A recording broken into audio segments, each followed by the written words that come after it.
Morning, everyone. Hey, I just wanted to give you a quick update what's going on over here in the Northeast. Looks like we got a little bit of snow last night, just a dusting, but out in the Berkshires, those guys got hammered pretty hard. They actually got somewhere around 9 inches. I'm already hearing on Instagram, some of the people that we know out that way, out in Lee, they got quite a bit already. So we get a dusting, and I'm gonna drive into the job. I'm at the job now, so I'm gonna drive in. I'm a half a mile in. I'm gonna show you what it looks like this morning, and I'm gonna show you what it looks like this afternoon, because it's gonna look totally different.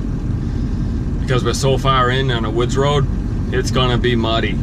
So you're gonna see us. I'm gonna try and get some video of us pulling the trucks around with the skidder. I'm almost positive we're gonna have to do that. Although it's I don't know, -3 Celsius, which is 27 degrees. So it's cold a little bit. It's not that bad, but it's still cold. It's freezing up, but it's not going to stay frozen, I can tell you that. It's gonna turn into mud, because we also got about a ½ inch of rain throughout. We haven't had that much here either, but it just makes it really slippery on top. It just gets slimy. So I'll show you. Here's the skid road. Here's the main road going in, and we'll take a look at that now as I drive in.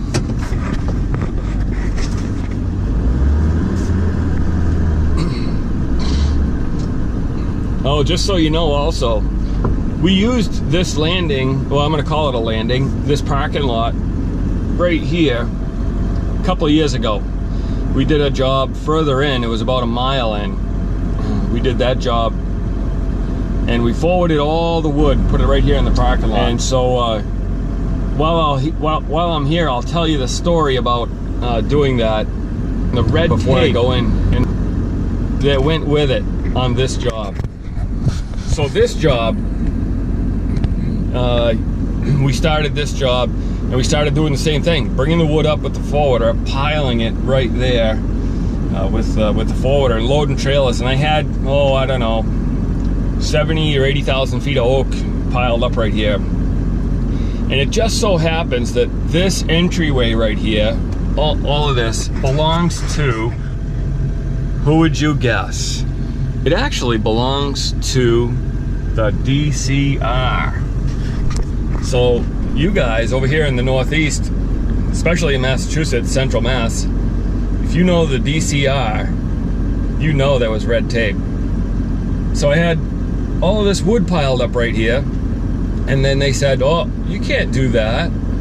You've got to put up a bond, and you can't forward up the road." So we had to review where we had to put our landing, and I'll show you on the way in what we did, because we didn't want to go through all the rigmarole and jump over all the hoops that they had set up for us. We didn't want to jump through all that stuff with a $5,000 bond just to pile wood up here that we had piled up a couple of years ago. So we're making the trailers back a quarter of a mile down in, and it's not bad. It's easy to back them in. Well, if you're an experienced driver. If you're a Canadian, well, you might have a Canadian today would have a difficult time doing it, and we're gonna find out how that's gonna work too, because we got a bunch of pine that's coming out of here. So we've already got trucks back here this morning already. It's just hitting 7 o'clock. I've already driven in, come back out, and I said, well, you know, I should just make a video to show you where we are. So it's nice to see that it's getting cold. We'll see what happens with the pellet industry. I'm kind of hoping that they slow down taking in wood chips at the moment from the other producers. They did make a special agreement with me when I bought the 5500 to continue to take chips throughout the year from me. And I know you're going to probably hear me complain about that or mention it quite often throughout these videos. I'm really not complaining. It's market conditions, but there are things that they can do also to control their inventory at such an early state in the season. So we got them backing in all the way down into here.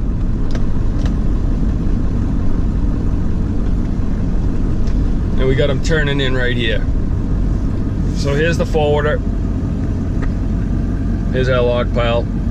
So we had to open this up, an extra landing, so that we could load our trucks out without too much trouble. And I didn't want to bring in all the added trucks all the way down further in. So that's why I wanted to build this landing right here.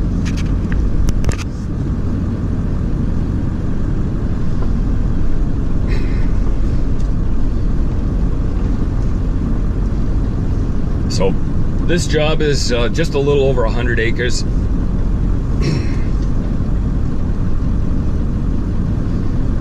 We have what they would call around here a wetland crossing on this old town road. Starts right here. Just goes in about 100 feet, 200, maybe 200 feet at the most.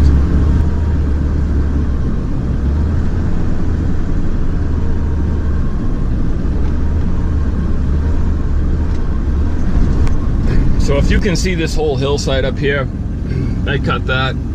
We've been doing that for the last month or so. We finished that off. We've got some way up over the top of that to do. And you can see right here, we've got our flagging up for the line, just so we don't cross that. That can be a serious issue. I know about that. And someday maybe somebody will ask me and I'll make a video on that too. So I got the Komatsu right here. It's running, warming up. So down over on this left side over here, I got, there's a river over there. And then in between right here, you can see this spot with a bunch of hemlock in it and pine. It's a little wetlands.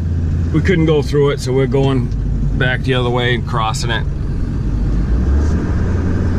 Crossing up over here on this side, just above the wetlands. Alright guys, more thoughts from my easy chair on Monday. What's today's date? Today's the 21st. I'd already talked to you guys a little bit this morning about the landing and the road coming in, but today, as usual, I want to try and talk to you about quotas and what's going on there. So here's what the chip buyer said this morning. I'll pull that up, and you can kind of see where things are headed.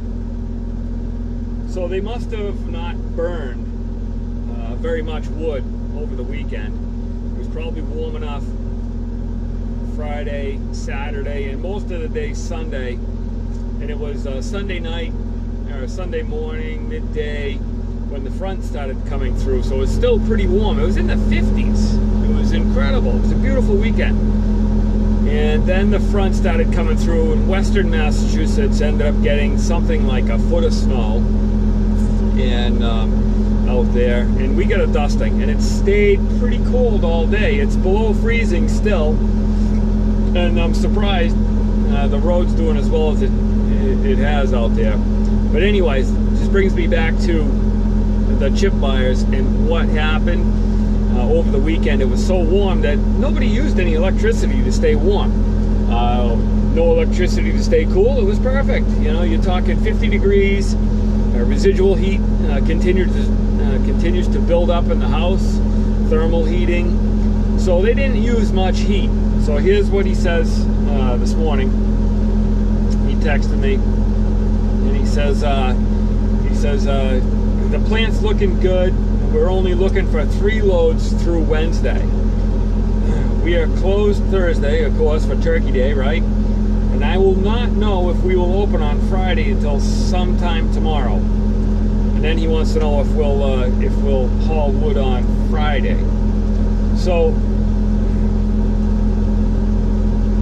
just thinking about it, and what he's saying, they really don't need wood. And what he's hoping is that everybody will get all of their wood in by Wednesday. Get all their loads in, so nobody will have to work overtime at the plant so that they can just burn right through the weekend and the plant will be full. So he's encouraging everybody, get your wood in quick, without really saying that, but telling us to bring it in. So he asks me also, he says, if Pine Tree to open on Friday, would you haul wood? Well, sure, I definitely would. So I replied back to him, yes, I'll haul you in 6 loads, no problem. So of course he sent me back a little emoji, he's sweating it. Because he knows all of us are up against it. And I'm betting that even though it's cold and hunting season's going on, if the loggers are not gonna make their quota, they're gonna work, they're not gonna hunt, and they're not gonna go out there and blast Bambi. Just not happening. So I like that little expression there, Tim, blast Bambi. So I'm gonna keep that in mind. But anyways, nobody's out hunting. They're not gonna miss their quota, and they're gonna definitely try and push in the wood. And if they do push in the wood, then maybe they'll go hunting over the weekend. So that's my thoughts on the chip plant, the biomass plant over there. I talked to the plant also today. They want to know what I'm going to do. Well, I'm closing in on the end of the job. So I'm telling him that I'm going to make my 15 loads. It's going to be really close that I'm not going to make those 15 loads, but I'm not going to tell him that because I don't want him to give those loads up to anybody.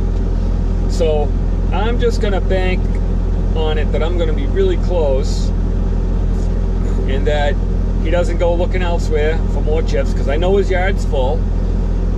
And then when I get done chipping all the biomass, because I'm going to have to start dumping biomass on the ground, because I can produce 7 or 8 or 10 loads a day of biomass if I start chipping everything. And especially all this big ugly pine, which I'm going to show you some real nice stuff right now for around this area in a few minutes.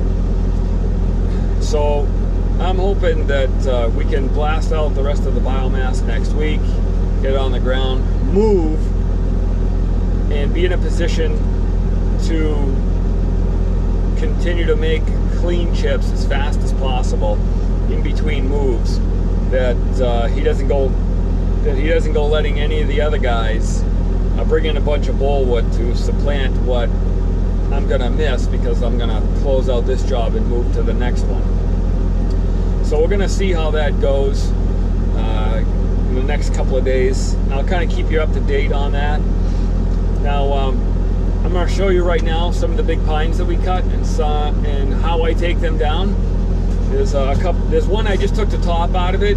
I reached up about 18 feet and just knocked it off. It was a little too big at the butt to get down, but the next one behind it is it's probably a 30-inch across the butt. Now the one I got standing here, the statue that I call it, is definitely over 40-inch. So I'm going to process out this top right here, and then I'm going to knock down that big, the other big pine, and you can enjoy watching that. All right. So here we go.